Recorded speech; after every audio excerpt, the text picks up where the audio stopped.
সভ্য ও অসভ্য লিখেছেন ঈশ্বরচন্দ্র বিদ্যাসাগর।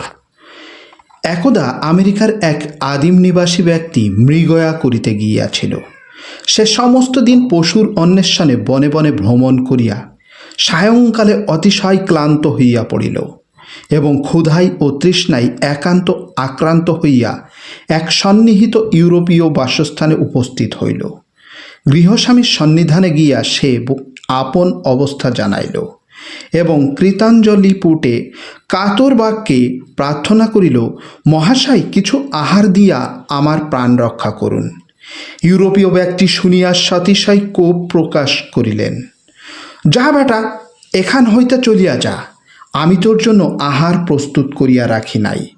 তখন সে বলিল, মহাশয়, তৃষ্ণায় আমার প্রাণ বিয়োগ হইতেছে, আহার করিতে কিছু না দেন, অন্তত জল দিয়া আমার প্রাণ দান করুন। এই প্রার্থনা শুনিয়া ইউরোপীয় মহাপুরুষ বলিলেন, আরে পাপিষ্ঠ, তুই আমার আলয় হইতে দূর হ, আমি তোরে কিছুই দিব না। তখন সে নিতান্ত হতাশ হইয়া তথা হইতে প্রস্থান করিল। এই ঘটনার প্রায় 6 মাস পরে ওই ইউরোপীয় ব্যক্তি বয়স্যবর্গ সমবিবাহারে মৃগয়ায় গিয়াছিলেন। মৃগের অন্বেষণে ইতস্তত বিস্তর ভ্রমণপূর্বক পরিশেষে গভীর অরণ্যে প্রবেশ করিয়া তিনি বয়স্যগণের সঙ্গভ্রষ্ট হইলেন। সায়ংকালে উপস্থিত হইল। তখন সে ব্যক্তি কোন পথে গেলে অরণ্য হইতে বহির্গত হইয়া লোকালয়ে উপস্থিত হইতে পারিবেন তাহার কিছুই নির্ণয় করিতে পারিলেন না। বয়স্যগণের নাম নির্দেশপূর্বক উচ্চস্বরে বারংবার আহ্বান করিতে লাগিলেন, কিন্তু কাহারও উত্তর পাইলেন না। অতঃপর তাহার অন্তঃকরণে বিলক্ষণ ভয়ের উদয় হইতে লাগিল। অধিকন্তু সমস্ত দিনের পরিশ্রমে তিনি নিতান্ত ক্লান্ত এবং ক্ষুধায় ও তৃষ্ণায় একান্ত অভিভূত হইয়াছিলেন। এ অবস্থায় তিনি প্রাণ রক্ষা বিষয়ে এক প্রকার হতাশ হইয়া লোকালয়ের উদ্দেশ্যে ইতস্তত ধাবমান হইলেন। কিয়ৎক্ষণ পরে আমেরিকান এক আদিম নিবাসীর পর্ণশালা তাহার নয়নগোচর হইল। তখন কিঞ্চিত আশ্বাসিত হইয়া তিনি সত্বর গমন কুটিরার দ্বারে উপস্থিত হইলেন এবং পুরস্কারের অঙ্গীকার করিয়া কুটির স্বামীকে বলিলেন, তুমি আমার আলয়ে পৌঁছাইয়া দাও।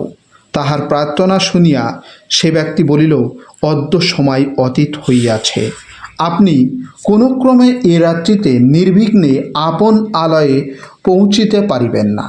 কল্ল প্রাতে আমি আপনাকে লোকালয়ে পৌঁছাইয়া দিব।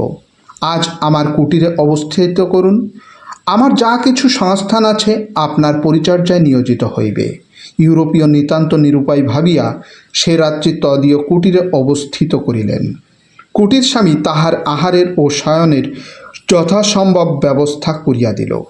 রজনী প্রভাত হইলে সে ব্যক্তি ওই ইউরোপীয়দের সঙ্গে কিয়ৎদূর গমন করিল এবং যে পথে গেলে তিনি অক্লেশে ও নিরাপদে আপন আলয়ে পৌঁছিতে পারিবেন তাহা দেখাইয়া দিল। পরস্পর বিদায় লইবার সময় উপস্থিত হইলে আমেরিকার অসভ্য ইউরোপীয় সভ্যের সম্মুখবর্তী হইয়া অবিচলিত নয়নে কিয়ৎক্ষণ তাহার মুখ নিরীক্ষণ করিলেন। অনন্তর ঈষৎ হাস্য সহকারে ইউরোপীয়কে জিজ্ঞাসা করিল, আপনি ইতিপূর্বে আর কখনো আমার দেখিয়াছেন কি না?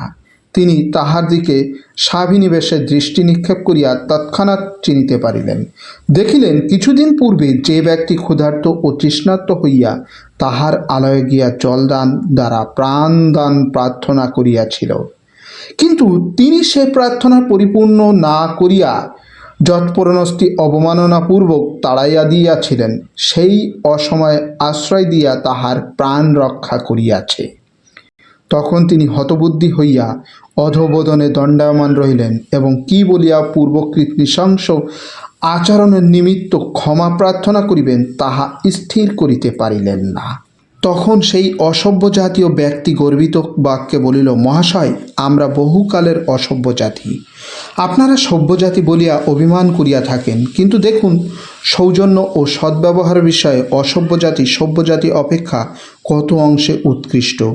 সে যাহা হোক, অবশেষে আপনার প্রতি আমার বক্তব্য এই যে, অবস্থার লোক হোক না কেন, যখন ক্ষুধার্ত ও তৃষ্ণার্ত হইয়া আপনার আলয়ে উপস্থিত হইবে, তাহার যথোপযুক্ত আহারাদির ব্যবস্থা করিয়া দিবেন। তাহা না করিয়া তেমন অবস্থায় অবমাননাপূর্বক তাড়াইয়া দিবেন না। এই বলিয়া নমস্কার করিয়া সে প্রস্থান করিল।